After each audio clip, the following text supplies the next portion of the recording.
Today we're going to be talking about Red Team IoT Tactics or IoT adjacent. And it'll make a little more sense when we get into it, but I do want to level set just a little bit. We are not going to be talking about toasters and toilets that are connected to the internet. Those things should never be connected to the internet. Unfortunately, they are in the world that we live in. But we are going to be talking about utilizing some aspects of the IoT ecosystem and world for conducting red team exercises and things like that. So, for those of you that don't know me, I am an offensive security analyst at Black Hills Information Security.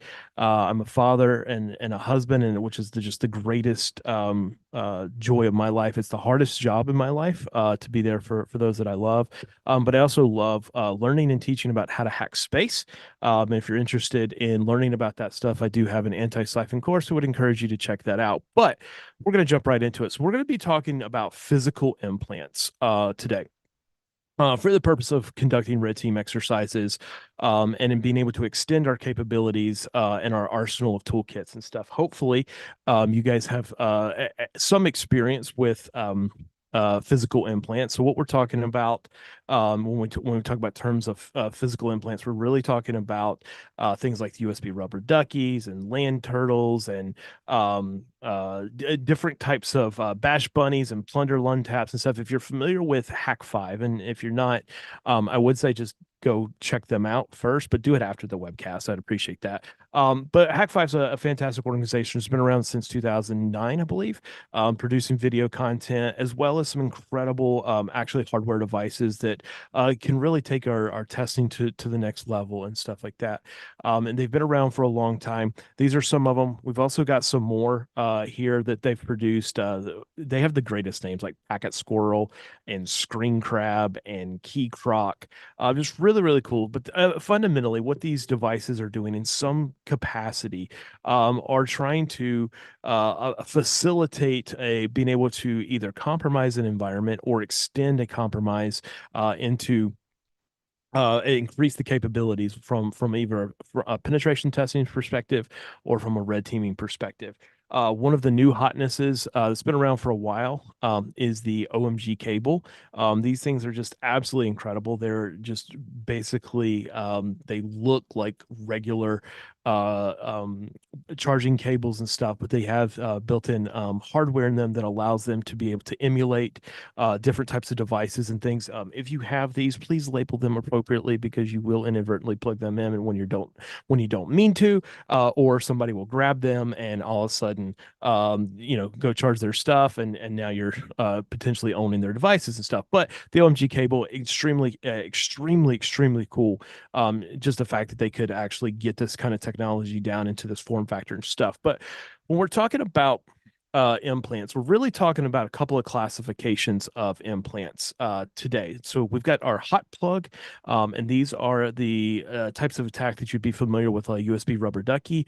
It's an opportunistic attack where you're able to just plug a device into either a target computer or potentially a target switch, or some kind of device within your target infrastructure or target organization, and you'd be able to plug it in.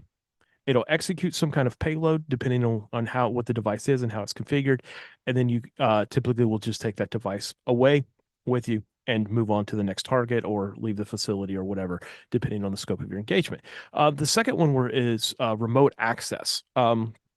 And this is kind of what it just sounds like. It's an implant that allows us as operators to be able to have some kind of remote access to control that device, that implant. In some cases, it'll extend out to give us the ability to control aspects of the target device that it's plugged into or things like that. We are not going to be talking about any kind of implants for that you might see with like badge readers, RFID implants, or anything like that. This is really targeted towards enterprise environments, host-based implants, as well as potentially network-based. But so think of it, we're going to try to compromise a Windows system or something like that, not some industrial control system through RFID or anything like that. So there's a couple of types of attacks that these devices are capable of. And in most cases, the devices are capable of multiple of these, or a combination of them, depending on how they're configured. Some of them is the most common one would be like keystroke injection, which would be common with the USB rubber ducky attack. It also they facilitate the ability to do reconnaissance within the environment that they're deployed, data exfiltration, both over the network, as well as just local mass storage, where you could plug in your implant. It does some keystroke injection and then logs everything back to the device. You pull it out and you're off on your way. But also man in the middle attacks are very prevalent with some of these implants, especially at the network level, as well as things like the screen grab, which allows you to actually capture a video signal over HDMI, which is really, really cool. But there's some fundamental problems with these devices, as they are. They're fantastic. Like, don't get me wrong. They do exactly what they're designed to do, and they do them very, very well. And if you don't have these in your arsenal, I would encourage you to look at investing in some and figuring out how you could potentially you leverage those in your engagements, whether you're internal to a company or if you're, like myself, a consultant or something like that. The problem with a lot of these devices is they're either they're going to be a one-trick pony, in that, like a USB rubber ducky, where it's like it's an opportunistic attack. You walk by, insert it into your target computer, it executes the ducky script, and then you pull it off and you're off to the races. And that's okay. But if you're looking for something for a longer term engagement or whatever like that, we've really come down to this issue of how do we manage the device? How do we get access to it, the data that it's either collecting or producing for us and stuff? And with some of the devices, the first thing is like questions like, how do we egress? Because with a lot of the devices that are common out there, it's going to utilize or attempt to utilize the in-band network connection of the target host that we're connected to. And this means we're going to be routing out the firewall of our target organization, which in a lot of cases actually just works, unfortunately. But in more mature organizations, this could be problematic. You could literally be stopped at the front door with your implant not being able to communicate outbound, which means that you pretty much don't have the ability to interact with that implant anymore. And so luckily, a lot of these devices have trouble or are figured out that there's alternative methods that we don't necessarily want to rely on this, outbound, heavily monitored, a lot of times heavily filtered and alerted on type of traffic egressing out the front door of our environments and stuff. So they've incorporated various wireless technologies, the predominant ones being Wi-Fi and Bluetooth. Wi-Fi is a really interesting one when you talk about having it on an implant because it's really multifaceted. The first kind of option with this would be to have your implant just connect to a Wi-Fi network within the facility that you're operating out of. This can potentially work, but it could, in more mature organizations where they have, authentication systems like 802.1x or whatever, maybe certificate based authentication for their devices and stuff, you may not just be able to arbitrarily join the network of your target environment.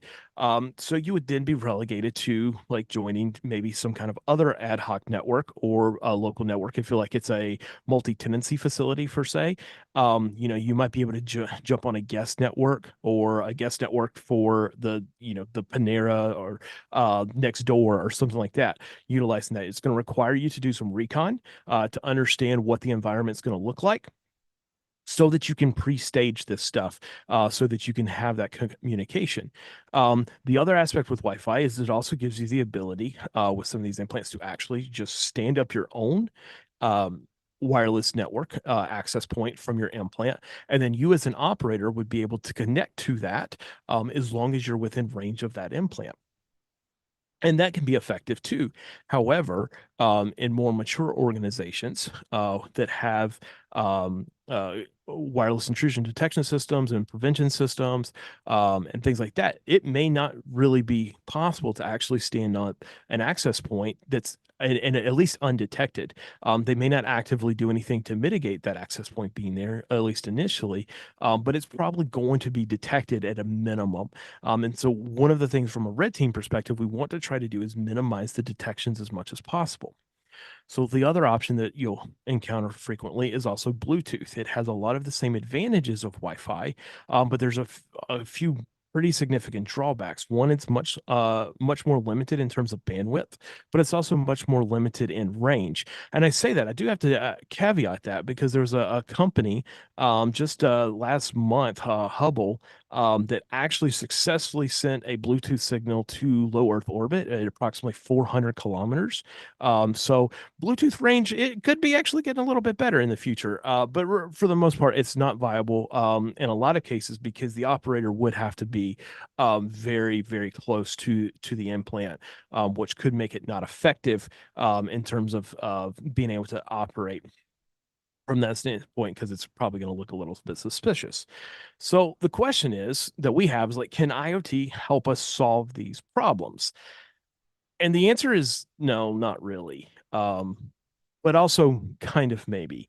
And the reason that it's kind of maybe is because one of the things that interests me about IoT, like I really genuinely don't care about the Internet of Things, if my camera is working and putting that in air quotes, because at the end of the day, they're just computers or microcontrollers or things like that, and that's the way I think, that's the way I operate. But the thing that is actually really interesting to me about the IoT is really comes down to how these devices communicate with each other, with applications and things like that.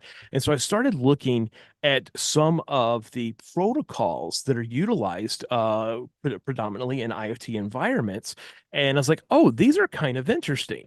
And so some of the more popular ones are ones that are commonplace, or things could be like Zigbee, LoRa, and Z-Wave. Especially like Zigbee is really popular in the home automation spectrum, for like light sensors and light switches and heck, even like bulbs, and just various things, to thermostats and whatever like that. Because the thing with IoT is it's generally a low power device with where it is just producing enough data, like sensor data or whatever, where it's very, very little bit in terms of bandwidth that's actually needed to be able to operate these devices. It's just like, this is kind of interesting. And just like, let's dive a little bit further into this. And so I started looking at kind of some of the comparisons of like what is available within the IoT wireless protocols and stuff. Some devices, some IoT systems just utilize Wi-Fi, and we all are familiar with that, operating in 2.4, 5.8, now 6 gigahertz spectrum. The advantage of Wi-Fi is we have incredible range, we have incredible throughput, or when I say incredible range, like relative to like Bluetooth or something like that. But we have massive, massive data rates, which is really, really awesome. And so, from an implant perspective, if you want to do data exfiltration, it's like, hey, Wi-Fi is definitely appealing if it's available to you, if you can manage it in that way appropriately. And then also looking at Bluetooth or classic or also Bluetooth low energy. Here again, this is operating in the 2.4 gigahertz spectrum. Range is approximately 10 meters, but the data rate's really, really low. It's only like 3 megabits.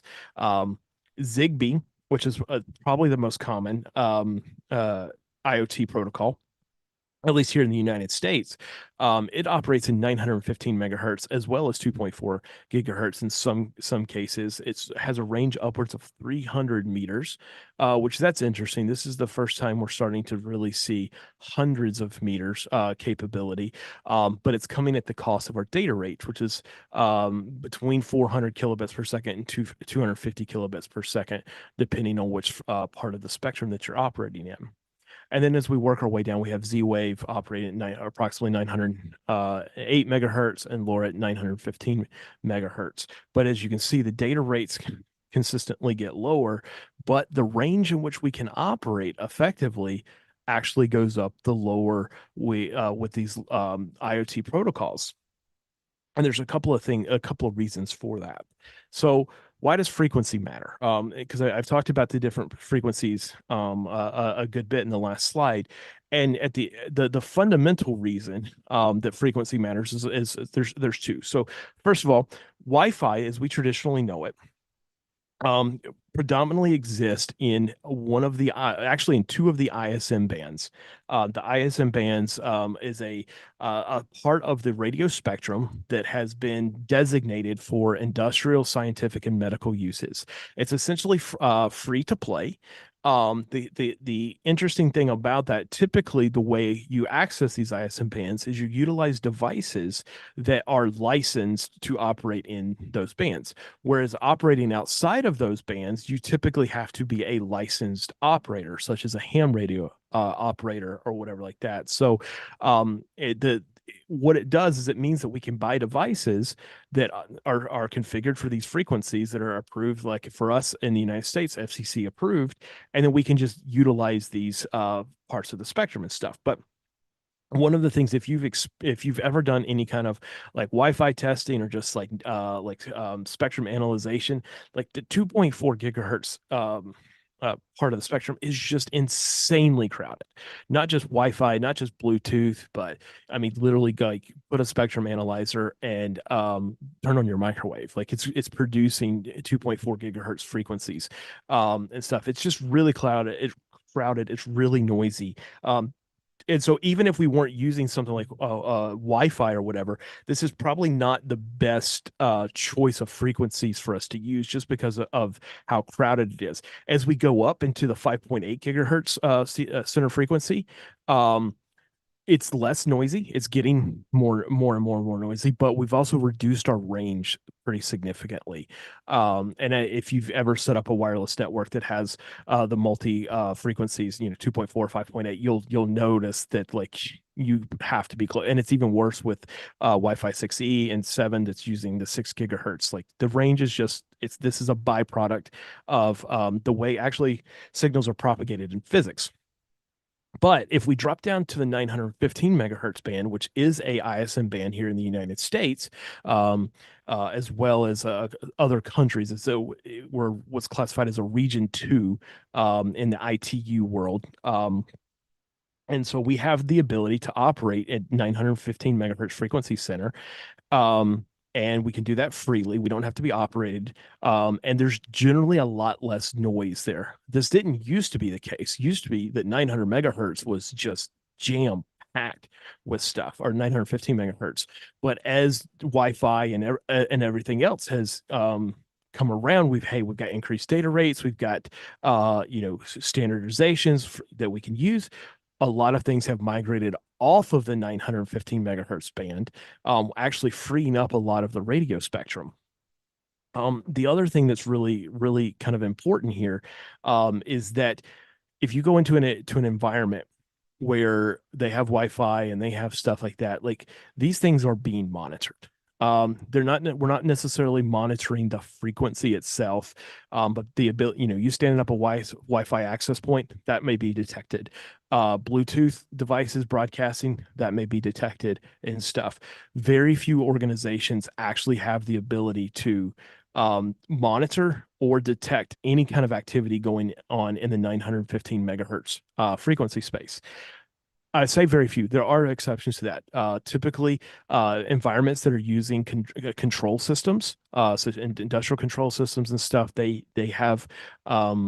have a lot of history of operating in this space and stuff. They may actually be doing. In fact, I know of some municipalities that I've worked with where they're actively monitoring those airwaves for interference and things like that. But it's not going to be common in your enterprise environment and stuff like that. So if we can figure out a way to start to operate these implants at this lower frequency, then we've already kind of started to evade the ability for the blue team and the defensive people to be able to detect us appropriately.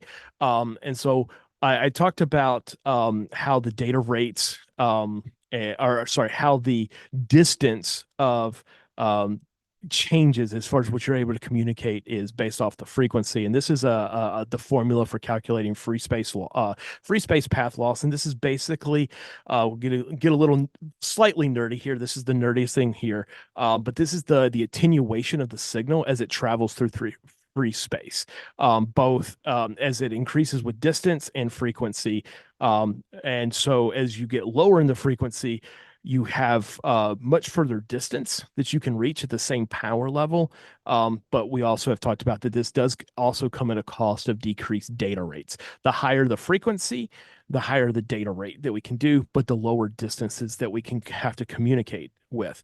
So we have to figure out kind of this happy medium of distance, data rate, and I'm putting this third category of like undetectability. And this is not that it's undetectable. Everything that we're going to talk about from here on out is 100% detectable. It's just not necessarily detectable in your average environment, because this is not really in a threat model that we have looked at historically.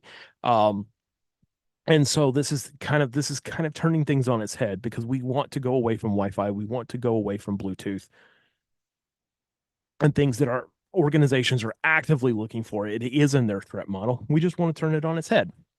And so for me, in my research and stuff, I settled on utilizing LoRa. LoRa it stands for long range. It's a proprietary wireless protocol it's a proprietary wireless modulation produced by a company called Semtech. But it is designed specifically for IoT devices. One of the things that it is great for it is it's low power, which is perfect for IoT. It's relatively cheap. Here again, perfect for IoT because we're just bolting this stuff onto everything. It has long range, theoretical. It can go over 2 kilometers. Although I think the actual world record for LoRa is some 800 and something miles. But in average configurations and stuff like that, you could get up to 2 kilometers depending on your configuration. And the great thing is, at least in the United States here, LoRa can operate at 915 megahertz. And so that's what I chose to do this and kind of approach this.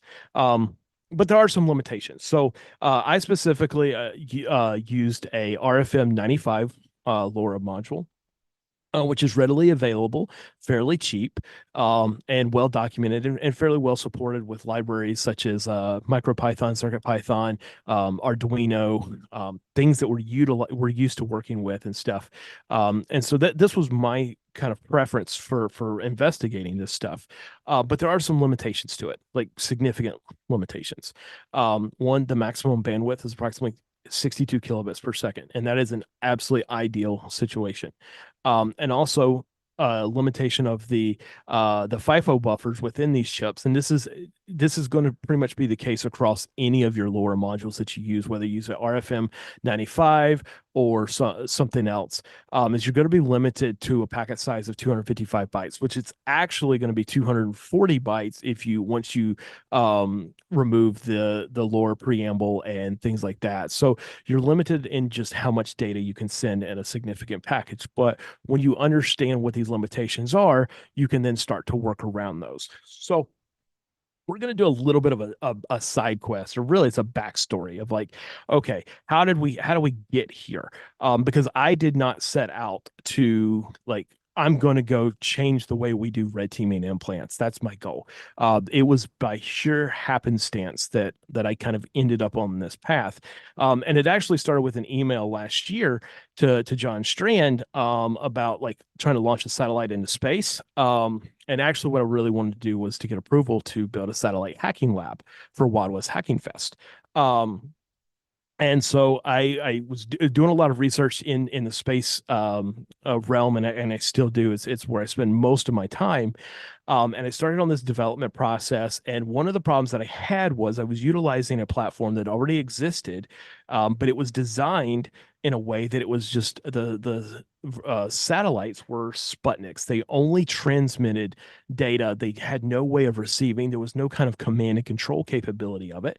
So I was like, I need to solve this problem. So I jumped down this kind of research rabbit hole, and I landed on, I was like, hey, LoRa looks like a pretty good option. And there's a lot of reasons that it was a good option for my use case stuff. But once I decided that was going, I was able to bolt on this LoRa module directly onto the hardware that I was using for the satellite.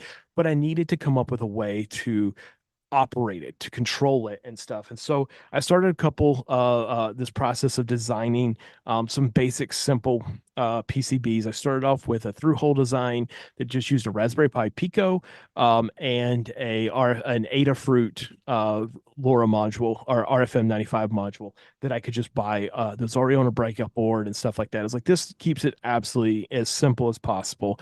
And so this is what the original one looked like. And it's like, okay, it started working. And then once I figured out, hey, this is actually going to work and stuff, I set off to design a surface mount version of it because I could get the actual modules for significantly cheaper than buying the breakout boards. And I was like, I wanted to reduce costs because I'm cheap. And so this is what we had. It took a couple of iterations, but eventually we got this. And what this put me in a position to do is like I now had the ability to send commands to this simulated satellite that was sitting in front of me, and then I could receive the data back. And I was like, I actually had like full command and control of this satellite. And I was like, that's just like for me, that was really cool. So here's a quick little video of this. This was back,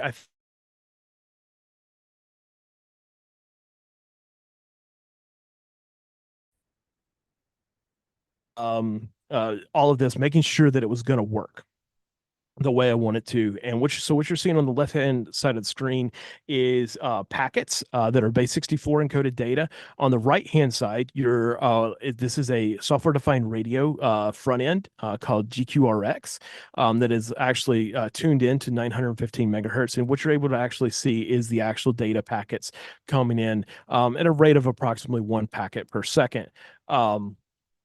Not super fast, and if you remember, we're limited to 240 bytes in a single packet and stuff. So this is definitely not a high throughput type of process, but it is cool. And so I'm just going to fast forward it just a little bit, and yeah. And so here, what we're going to see in just a second is that this entire transmission process was actually what it had done is it had triggered the onboard camera on the satellite to take a picture, and then we downlinked it. And so now we've successfully sent an entire image over the air utilizing LoRa. And if you talk to people that are experienced with working with LoRa and stuff like that, it's fundamentally not designed for these types of use cases. But as red teamers, this is what we do. We take something, what it was designed for, we figure out the constraints of it, and we just bash it until it works for us. And that's what we did. And so this was the end result. This is what the CubeSats looked like. This is what the operator or the ground station hardware looked like as well. But it's like I got to thinking after this, I was like, this is like, let's break this down into the absolute basic components. Like what we have a command and control system over LoRa. And I'm like, I deal with command and control systems all the time. Like I'm a pen tester, I'm a red teamer. We do command and control over all the time. I was like, what if we could just like meld the two together? Because like I already know we have the communication side of things going. Let's figure out if we can do something more with it. And so it literally took about 4.5 minutes of me actually thinking about this process where it's like, I got it. Here's what we're going to do. So I wrote a little bit of code to kind of play around with this stuff, and utilizing the existing hardware that I had, I was like, let's see if we can actually do this. So the easiest attack vector, in my opinion, was like, let's just mimic a USB rubber ducky first. Like, okay, the Raspberry Pi Pico can absolutely do that. It's actually pretty well documented, not that difficult. But I was like, what if the problem with that is that your standard USB rubber ducky attack, it's kind of a one shot and done kind of thing. It's like, what if we wanted to like do like multiple ducky scripts or something? It's like, hey, I've learned this information and now I've got this custom script. What if we could like hot load a new script that we could send over the air? And so that's what I started working on. And David Fletcher, I've got to give him 100% credit. And I wish I had talked to him before this. He basically gave this renamed this presentation, teaching rubber duckies to fly, which is just way better than the title I have. So I thank you for that. I wish I had have thought about that stuff. But we're gonna do a quick demo. Hopefully, things will work. And so let me I'm going to stop sharing my screen for just a moment. Get out of PowerPoint. And then we're going to share screens again. All right. So this is, you're going to have to just do a slight bit of trust here because you can't see my camera. But what I have, I'm going to walk you through the setup. As I have two different of these hardware implants actually connected to this laptop right now. One is functioning as the operator node, and the other one is the actual implant. And so what I'm going to do is I'm going to connect the implant by turning it on. And am I actually sharing my screen? Can you guys? I don't think I'm sharing my screen. It says I am. All right. Okay. All right. Cool. So give it just a second. All right. Oh, okay. I screwed that up. Here, we'll turn it off and turn it back on in just a second.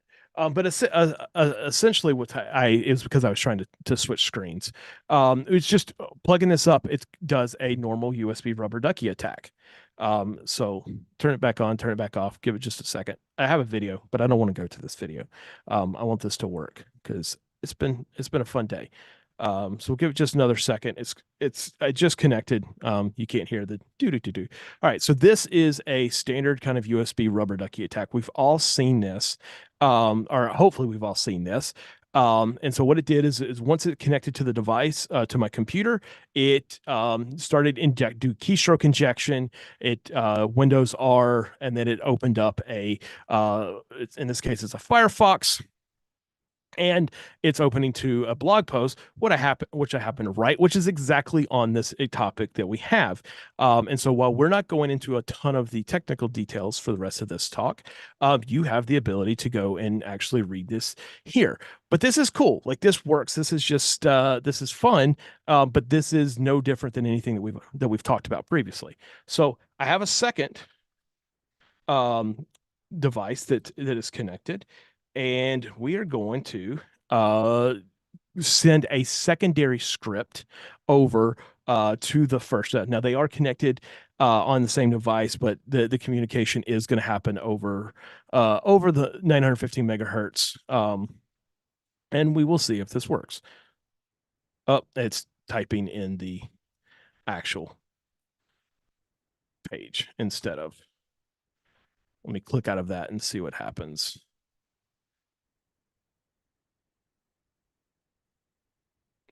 There we go. All right. So what we've done is we've sent a script over the air to our implant to be able to then have it executed. And so we'll go through and we'll open up this ducky script real quick just to kind of show you that this is happening on the fly. And it's this simple. And we're just going to change this to part 3 or 23. The keyboard wants to cooperate. And then we will try to send this payload again.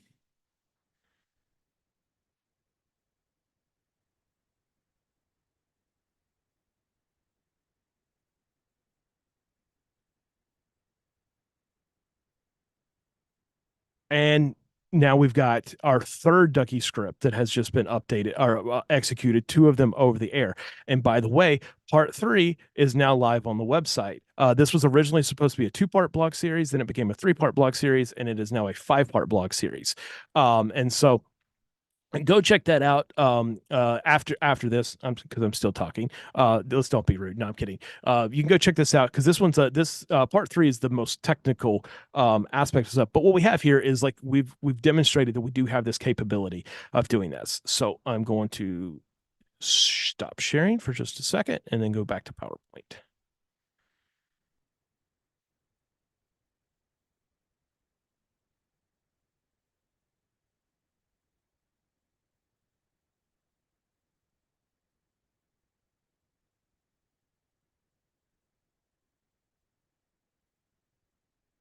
Well, if Zoom would cooperate.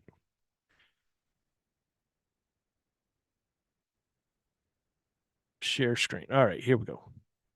And of course, it took us back to the beginning, so we'll fly through this real quick. Da, da. All right. So this is where we left off. So this is really cool. This is working within the context of Raspberry Pi Pico. You could utilize this for like Adafruit has a RP2040 based uh, board that has the LoRa module already bolted on. It costs about like $20 or something like that. You're not relegated to a Raspberry Pi Pico or something like that. But if you do want to kind of play around with this stuff, I'm going to link into the blog post series at the end of this. You can go check out, learn kind of more of the ins and outs and stuff about that. But that's all well and good, but I want a more capable system. The Pico is fantastic. It's for what it is, but it has some limitations. And so as I figured out the Pico part, I'm like, all right, let's ramp this up to 11 and let's see if we can get this to work with a Raspberry Pi Zero. And so what I found when I was doing this research is I actually found a post that someone had written, and it's linked here on this slide, about this LoRa Pi breakout board that they had developed. And I was like, wow, that would have saved me like a whole heck of a lot of time on R&D last year. Thank you for that. But I was like, this is actually a really, really perfect kind of solution because it sits within the form factor of a Raspberry Pi Zero. And they make these really, really cool USB dongle breakout boards that I hadn't seen before.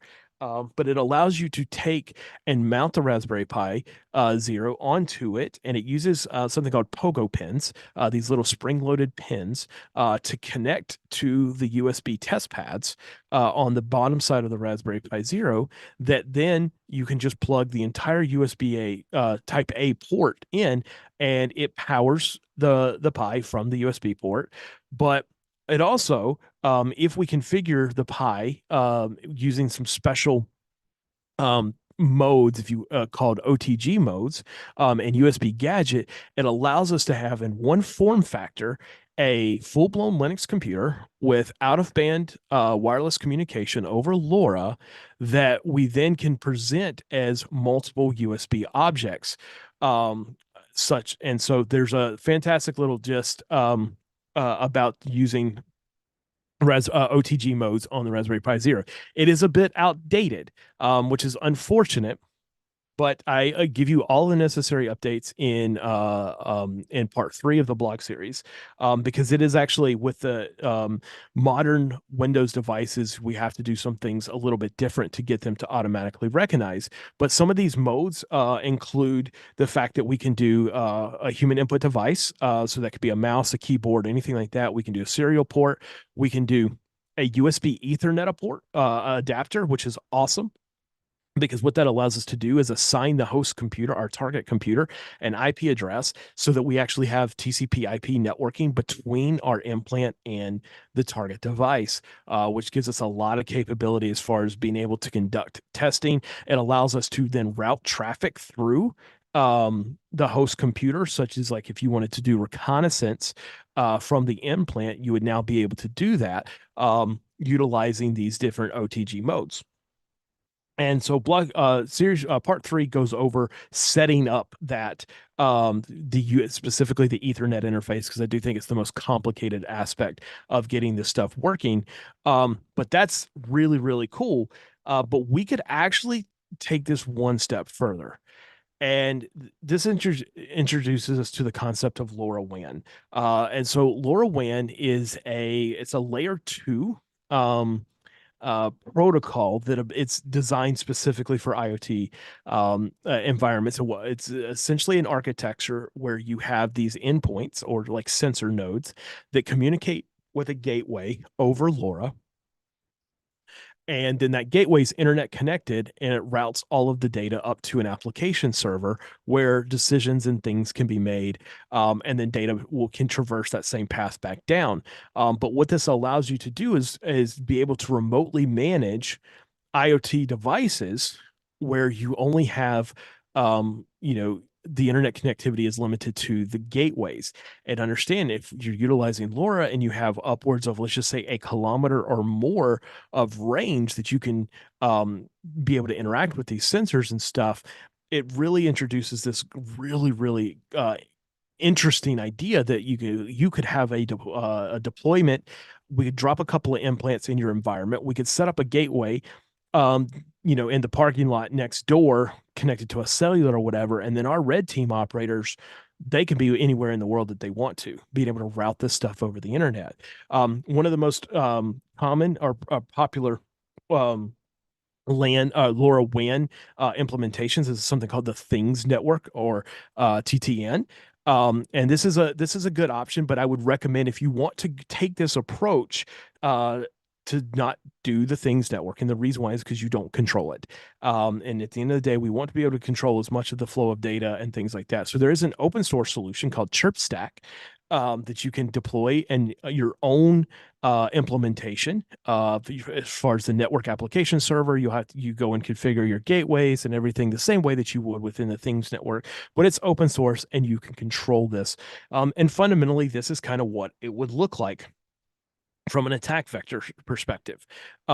Is that, going through the cloud or somebody else's computer, in whatever, that as long as you have a internet connected gateway within range of the implant, here again, upwards of the furthest distance that I've successfully been able to communicate and actually execute a ducky script, was, oh man, my mind just went blank.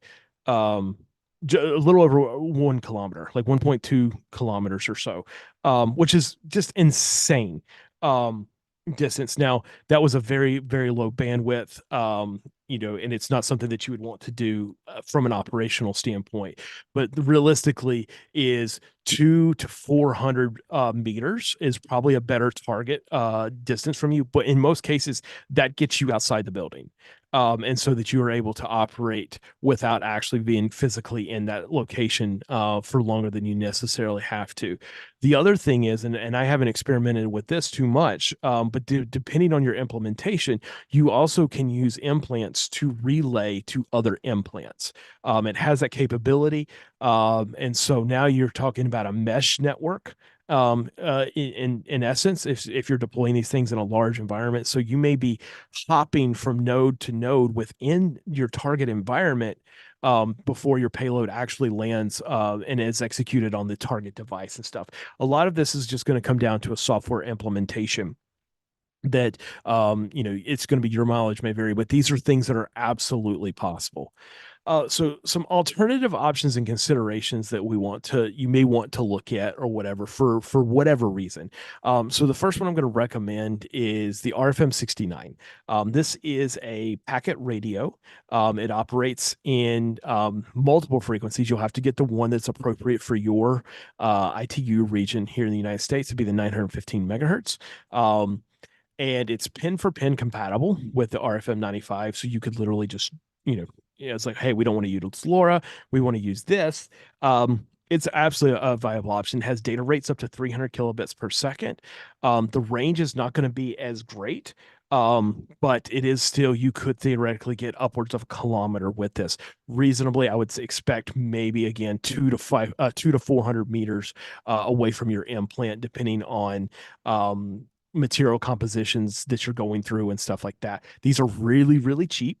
About $3 for the raw module, and I think about $9.99 or something like that for one on a breakout board. Very, very cost effective. The limitation here is you're going to have to change the way you handle your data, because it's limited to about 60 bytes in its packet size versus 240. But realistically, that's not a difficult hurdle to get around, because the implementation, specifically with the RFM69, it has built-in encryption. It has built-in error correction, and checksumming and stuff like that. So you can actually have a very reliable data connection doing this. Whereas with the RFM95 LoRa module, and the way I've done it, you basically are going to have to implement most of the reliability aspects of the communication protocol in software, but it's completely possible. But something else that's not too many people have heard about, but it's starting to gain traction, is there is actually a new Wi-Fi standard, 802.11ah Halo, and this is a long-range, low bandwidth Wi-Fi implementation. It operates in the 915 megahertz or around 915 megahertz. So it's operating that ISM band, but it's with Wi-Fi protocols. It's stuff that we already know, which is cool. And so what's here on the screen, this is, I found it through SparkFun, but this is actually an alpha network. If you're a Wi-Fi tester or whatever, we know alpha cards. Like that's the bread and butter and stuff. This is actually a Raspberry Pi hat that has a by Alpha that has the capability for this Halo, which is here again, it's a 900 megahertz. So you're gonna get some of the basically the same kind of range considerations as LoRa. With the RFM 95 as well as the RFM 69 packet radio, but you're going to utilize protocols that we already kind of understand. Now, having endpoint devices that understand or can communicate over the Halo implementation.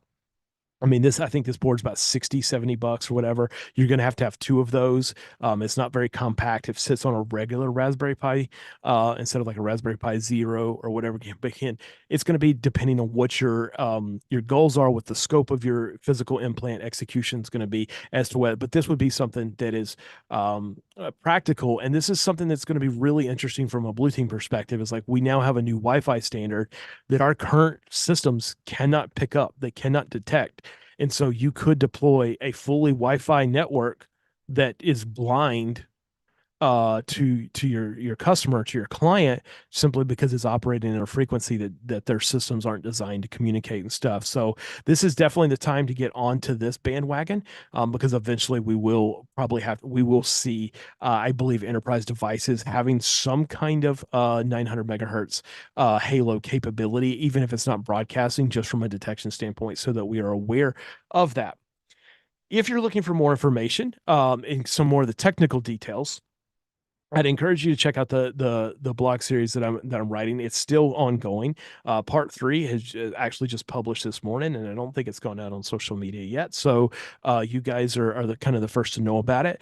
There's at least 2 more parts that are coming. I wanted to chunk it up instead of just doing like some 60 80 page blog posts that probably nobody would make it through. But also, lastly, I do have to do one shout out to my new friend Vic. I was doing a web anti-cast with on software defined radio, and he was watching it and popped up, and we started chatting stuff, and he's like, hey, I'm doing this talk at CypherCon and HackSpaceCon and another con. It's like on using LoRa for red team implants, and I'm like, well, so am I. And so we started collaborating, started sharing notes and stuff like that. I got to see this talk at HackSpaceCon back in April. Eventually, the recording will be published, as well as I believe he's planning to actually at some point in time publish the source code for his implementation and how he used it in his red teaming. But it's absolutely fantastic. Once that stuff is published, I'm going to link into it because we took 2 totally different approaches in how we came up and how we implemented these things and the use cases and stuff like that. So it was really, really awesome. I want to give him a shout out because it was kind of confirming that I'm not the only person that's looking at this. And that's really, really exciting. So once his stuff is live, no pressure, Vic, I know you're watching. We'll link into that and share that out to everybody. We'll update the blog post with it as well, because it's a fantastic example of how we can approach things from completely different angles to ultimately achieve the same thing. And with that is all I have. I think we're about 8 minutes from the top of the hour. And so I am going to stop sharing my screen. I unfortunately still don't have video. We'll try it again. That's okay. Okay. That's okay. We'll have enough video for the rest of you. Yeah. Yeah, still no video. Okay, so doing a Zoom webcast is already kind of weird because you're talking to nobody. Yeah. Now you can't even see yourself. What you can't yet, like there's nothing to look at, and stuff like that. So I have not had Discord popped up. So I'm popping it up now. And so if there's any kind of questions or comments or feedback, A lot of good positive feedback. So first of all, Tim, fantastic. Well done. Like as far as I know, leading up to this, you were having issues with computer and stuff like that, and it was throwing you off a little bit. As soon as you went live, that wasn't noticeable at all. So well done. Thank you, Tim, for sharing your knowledge with the community. We appreciate it. Well, thank you. I unfortunately have had multiple experiences of things are just going, all right, we're just going to roll with it. And so unfortunately, it's become a learned skill for better or worse. I had a similar situation with at Hackspace Con, where I was teaching a workshop and it relied 100% on the internet, and there was just like no internet whatsoever. And so like we made it through it. We got all the way through it, but it was quite painful. But it's here again, at the end of the day, we're just trying to share our knowledge and our experience, hopefully encourage you and maybe get you excited to go and look at some of the stuff on your own. And see, and then we get to consume what you've done. I'm going to share my screen just because I have it the way that it should look on Discord. So, am I still sharing? No. Okay, I was like, I didn't think so. Ryan wanted to share Discord, and I'm like, no, Ryan, I should share Discord. So. All right, so we got a couple minutes. We have questions. I would say the first question here is, this is probably hugely problematic in an enterprise environment. Would disabling the PnP, plug and play service for Windows be effective, or is a USB management solution more effective, i.e. only authorized devices allowed to be added? So the answer to that is a little bit complicated. And the reason why is because the beautiful thing about these types of attacks or whatever is like we have the ability to emulate almost any legitimate device, down to serial numbers, down to hardware IDs or whatever like that. So with a little bit of effort and recon and stuff, we could probably mimic a device that would function in your environment. There's a couple of caveats to that. So with specifically the USB or the Raspberry Pi Zero, it is kind of an interesting one, especially with the Ethernet interface that I talk about in part 3, is because it presents itself as a very specific type of device. It presents itself as a remote NDIS compatible device, which you don't typically see with USB Ethernet adapters or anything like that. So it's actually a classification of device within Windows. You probably could be safe just blocking that outright. As far as the being able to block the human input devices, you're going to have a hard time with that. Because now you're going to have to go in and allow all of your individual keyboards and mice combinations within your enterprise. And so that could be problematic and just a very big pain point from an operation user standpoint. And so it's really about just kind of understanding what the risks are, what the threats here are, and figuring out ways that we can kind of understand those, like what's these limitations. Your traditional USB rubber ducky, there's probably we've already disabled auto runs. We've done a lot of that stuff. There's just fundamentally, again, in order for me to execute these attacks, I have to have physical access.